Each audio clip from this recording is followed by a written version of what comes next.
नमस्कार, हूँ आदर्श चो। Welcome to Adarsh education society.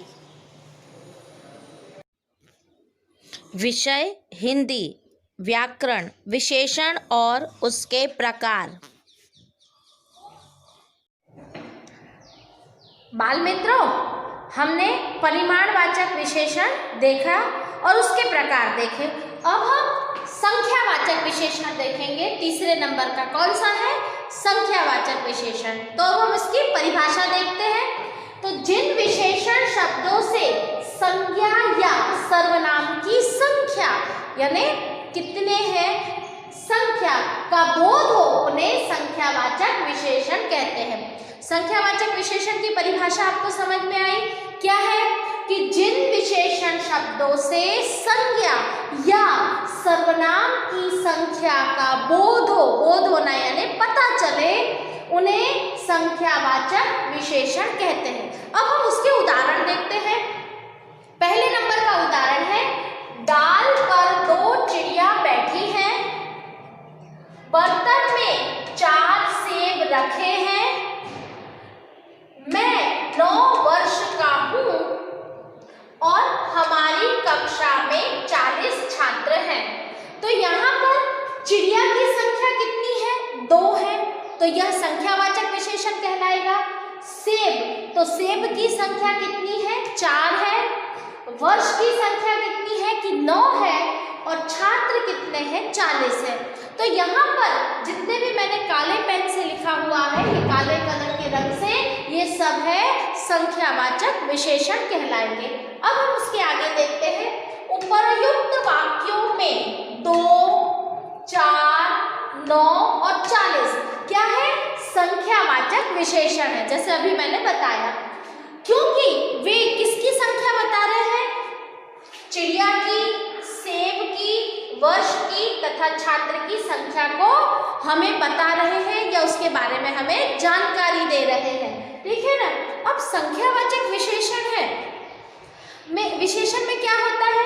हम स्थान, प्राणी अथवा वस्तुओं को हम गिन सकते हैं। संख्यावाचक विशेषण में हम स्थान, प्राणी अथवा वस्तुओं को काउंट कर सकते हैं या गिन सकते हैं। अब बच्चों जानते हो संख्यावाचक विशेषण है उसके भी 2 प्रकार हैं। कौन कौन से? तो जैसे सबसे पहला है निश्चित संख्यावाचक विशेषण और दूसरा क्या है? अनिश्चित संख्यावाचक विशेषण। अब यहाँ पर आपने देखा कि संख्या में संख्यावाचक विशेषण अर्थात हम जिसे गिन सकते हैं। तो यहाँ पर आपको मैंने फिर से दूसरी बार तीसरी बार रिपीट कर रही हूँ कि संख्यावाचक विशेषण में स्थान, प्राणी अथवा वस्तुओं को हम गिन सकते हैं। तो आपको संख्यावाचक विशेषण किसे कहते हैं ये पता चला, उसके कितने प्रकार हैं उसके बारे में जानकारी प्राप्त की। अब हम उसके प्रकारों की परिभाषा देखेंगे उदाहरण सहित। बच्चों, हमने संख्यावाचक की परिभाषा देखी ना, अब हम उसके प्रकार के अंतर्गत निश्चित संख्यावाचक विशेषण है उसकी परिभाषा उदाहरण सहित देखते हैं। अब निश्चित यानी जो कंफर्म होता है, जो भी वो बताया जाता है उसे हम निश्चित कहते हैं। तो अब निश्चित संख्यावाचक विशेषण की परिभाषा देखते हैं। जो विशेषण सब संज्ञा की निश्चित संख्या का बोध कराते हैं। बोध कराना मतलब हमें पता चलता है कि इतनी ही संख्या है, उसके बारे में हमें जानकारी देते हैं, वो निश्चित संख्यावाचक विशेषण कहलाते हैं। बच्चों, मैं फिर से एक बार रिपीट करूं कि निश्चित संख्यावाचक विशेषण किसे कहते हैं? तो सुनिए, जो विशेषण शब्द संज्ञा की निश्चित संज्ञा का बोध कराते हैं वे निश्चित संख्यावाचक विशेषण कहलाते हैं। अब हम उदाहरण देखते हैं। तो उदाहरण है पहले नंबर का क्या है? 4 कुर्सियां रखी है। अब कुर्सी है तो कितनी है? 4। तो कुर्सियों की निश्चित संख्या का, यहाँ पर ये कुर्सियां हैं, उसकी निश्चित संख्या कितनी है? ये 4 ही कुर्सियां हैं, 5 नहीं है। तो कुर्सी की निश्चित संख्या की हमें जानकारी देते हैं कि भाई उस रूम में 4 कुर्सियां हैं। कितनी? 4 ही कुर्सियां हैं, 5वीं नहीं है। तो 4 कुर्सी है वो क्या है, कुर्सी की निश्चित संख्या का हमें पता लगाया या हमें जानकारी दी। अब दूसरा उदाहरण देखते हैं, मेरे पास 100 रुपये है। तो मेरे पास 101 रुपये भी नहीं है, मेरे पास 99 भी रुपये नहीं है, मेरे पास निश्चित 100 रुपये यानी 100 रुपीज़ ही है। तो हमें रुपए की संख्या कितनी है, 100, ये हमें निश्चित तौर पर हमें पता चला। उसके बाद हम तीसरा उदाहरण देखते हैं, हमारी मनाली की यात्रा 5 दिन की है। तो हम मनाली घूमने के लिए गए थे, तो कितने दिन के लिए गए थे, तो 5 दिन के लिए। हम 5 दिन घूमकर वापस मनाली से आ गए। तो हमारे दिन की संख्या कितनी है, हम 5 ही दिन मनाली में घूमने गए थे। तो हमें निश्चित संख्या पता है कि हम 5 दिन घूम कर आए, वहाँ 4 कुर्सियाँ पड़ी है या रखी है और मेरे पास 100 रुपये है। तो यह बात हमें निश्चित तौर से पता है, इसीलिए यह संख्यावाचक विशेषण, कौन सी, निश्चित संख्यावाचक विशेषण कहलाएंगे। अब हम देखते हैं जैसे कि निश्चित संख्यावाचक विशेषण को उनकी गिनती अगर हमें पहचान करनी है तो कैसे, तो हम उसकी गिनती, क्रम, समूह, आवृत्ति आदि दृष्टि से पहचाना जा सकता है। हमें निश्चित संख्यावाचक को पहचानने के लिए हमें कौन कौन सी चीज़ों की ज़रूरत पड़ेगी, तो पहले बोलेंगे गिनती, फिर क्रम, समूह, आवृत्ति। यदि ये हमें पता है तो हम निश्चित संख्यावाचक को पहचान सकते हैं विशेषण को। तो जैसे सबसे पहले गिनती, तो गिनती के अंतर्गत क्या आएगा, जैसे 10, 15, 25 आदि। कक्षा में 25 छात्र बैठे हैं तो गिनती है, कक्षा में 4 कुर्सियाँ रखी हुई है तो गिनती है। तो हमें पता चला कि यह संख्यावाचक, निश्चित संख्यावाचक विशेषण है। अब दूसरा क्रम है, तो उस लड़के का पहला क्रम आया है, दूसरा क्रम आया है, तीसरा क्रम। तो यहाँ से हमें क्रम के द्वारा उसकी संख्या के पता चल रहा है कि ये लड़के पहले क्रम पे है, ये लड़का दूसरे क्रम पर है। फिर है तीसरा समूह, तो समूह में क्या है, हजारों लोग हैं, कितने, हजारों लोग हैं और 9 रात्रि यानी 9 रात्रियां हैं। तो इसकी रात्रि की संख्या हमें पता है कि ये 9 ही है। तो इससे हमें पता चला कि ये निश्चित संख्यावाचक विशेषण है। और उसके बाद है आवृत्ति, तो आवृत्ति अर्थात है पुनरावृत्ति। आवृत्ति का अर्थ क्या होता है, पुनरावृत्ति। तो जैसे दुगना, चौगना, इकहरा, ये आदि विशेषण है जिसके द्वारा हमें पता चलता है कि निश्चित संख्यावाचक विशेषण किसे कहेंगे, या हम इनके द्वारा पहचान कर सकते हैं। तो बच्चों, आपको निश्चित संख्यावाचक विशेषण पता चल गया। अब हम अनिश्चित संख्यावाचक विशेषण देखेंगे। बच्चों, अब हम अनिश्चित संख्यावाचक विशेषण, उसकी परिभाषा और उसके उदाहरण देखते हैं। तो अनिश्चित मतलब जो निश्चित ना हो उसे हम अनिश्चित कहेंगे। तो उसकी परिभाषा क्या बनेगी, जिन विशेषण शब्दों से संज्ञा की निश्चित संख्या का बोध ना हो, अर्थात निश्चित संख्या का पता ना चले, उन्हें अनिश्चित संख्यावाचक विशेषण कहते हैं। क्या कहेंगे, अनिश्चित। तो परिभाषा क्या होगी, मैं फिर से रिपीट करूं, तो जिन विशेषण शब्दों से संज्ञा की निश्चित संख्या का पता ना चले, उन्हें अनिश्चित संख्यावाचक विशेषण कहते हैं। अब हम उसके उदाहरण देखते हैं। तो पहला उदाहरण क्या है, कुछ बच्चे मैदान में खेल रहे हैं। तो यहाँ पर सबसे पहले अनिश्चित संख्यावाचक विशेषण कौन सा है, कुछ।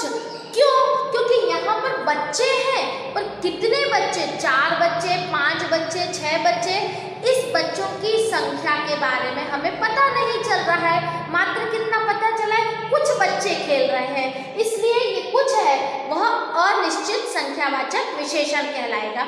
अब दूसरा वाक्य देखेंगे कि बहुत सी पुस्तकें मेज पर रखी है। तो पुस्तकें हैं यानी किताबें, मेज यानी टेबल पर रखी हुई, पर कितनी, 5 किताबें, 10 किताबें, 15 किताबें। इस बारे में हमें पता नहीं चल रहा कि पुस्तकों की संख्या के बारे में हमें कोई जानकारी नहीं मिल रही। हमें सिर्फ कितना मिला है कि बहुत सी पुस्तकें हैं वो मेज पर पड़ी हुई है। इससे हमें पुस्तकों की के बारे में जानकारी प्राप्त नहीं है, इसलिए बहुत सी पुस्तकें या बहुत सी है वो अनिश्चित संख्यावाचक विशेषण कहलाएगा। अब तीसरा उदाहरण देखते हैं। डिब्बे में थोड़ी सी चीनी है, कितनी है? 50 ग्राम, 10 ग्राम, इतनी बारे में पता नहीं चल रहा है, इसलिए थोड़ी सी है वो क्या है? अनिश्चित संख्यावाचक विशेषण कहलाएगा। उपर्युक्त वाक्यों में कुछ, बहुत सी और थोड़ी सी शब्द बच्चे, पुस्तक और चीनी की निश्चित, बच्चे, पुस्तक और चीनी क्या है? संज्ञा शब्द है, उनकी निश्चित संख्या का बोध नहीं करा रहे हैं। बच्चे तो कुछ है, किताबें तो बहुत सी है, चीनी तो थोड़ी सी है। तो बच्चे, पुस्तक और चीनी तीनों संज्ञा शब्द है और संज्ञा शब्द की निश्चित संख्या के बारे में हमें यहाँ कोई भी जानकारी प्राप्त नहीं हो रही है, इसलिए ये अनिश्चित संख्यावाचक विशेषण कहलाएंगे। निश्चित वाचक विशेषण, निश्चित संख्यावाचक विशेषण में संख्या की जानकारी होती है और अनिश्चित वाचक सर्वनाम विशेषण में संख्या की जानकारी नहीं होती है। तो बच्चों आपको ये ध्यान रखना होगा कि निश्चित संख्यावाचक विशेषण है उसके भी दो प्रकार हैं। तो कौन से? निश्चित संख्यावाचक विशेषण और अनिश्चित संख्यावाचक विशेषण। और उसी तरह परिमाणवाचक विशेषण के भी दो प्रकार हैं, निश्चित परिमाणवाचक विशेषण और अनिश्चित परिमाणवाचक विशेषण। तो बाल मित्रों इसमें आपको थोड़ा सा ध्यान रखना पड़ेगा। अब हम आखिरी विशेषण है उसकी परिभाषा देखेंगे। वो विशेषण कौन सा है? तो वह विशेषण है सार्वनामिक विशेषण। आइए बच्चों अब हम विशेषण का अंतिम प्रकार है वह उसका उदाहरण और परिभाषा देखेंगे। तो विशेषण का अंतिम प्रकार कौन सा है? तो वह है सार्वनामिक विशेषण। क्या कहेंगे? सार्वनामिक विशेषण। तो अब सबसे पहले हम उसकी परिभाषा देखें। तो उसकी परिभाषा क्या होगी? जो सर्वनाम, कौन से?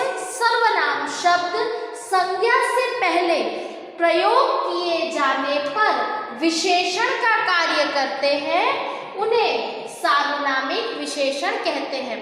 बच्चों एक बार फिर से सुन लो। सार्वनामिक विशेषण में आपको जैसे सर्वनाम आता है तो आपको तकलीफ होगी, तो अच्छे से ध्यान से इसकी परिभाषा देखेंगे तो हम जो सर्वनाम शब्द है ना संज्ञा से पहले प्रयोग किए जाते हैं और विशेषण का कार्य करते हैं उन्हें हम सार्वनामिक विशेषण कहते हैं। अब सार्वनामिक विशेषण को दूसरे उसमें क्या कहेंगे? तो सार्वनामिक विशेषण को संकेतवाचक विशेषण भी कहते हैं। कभी बच्चों आपसे ऐसा पूछा जा सकता है, सार्वनामिक विशेषण के बदले आपसे पूछा जाएगा कि नीचे दिए गए वाक्य में से संकेतवाचक विशेषण का प्रकार बताइए।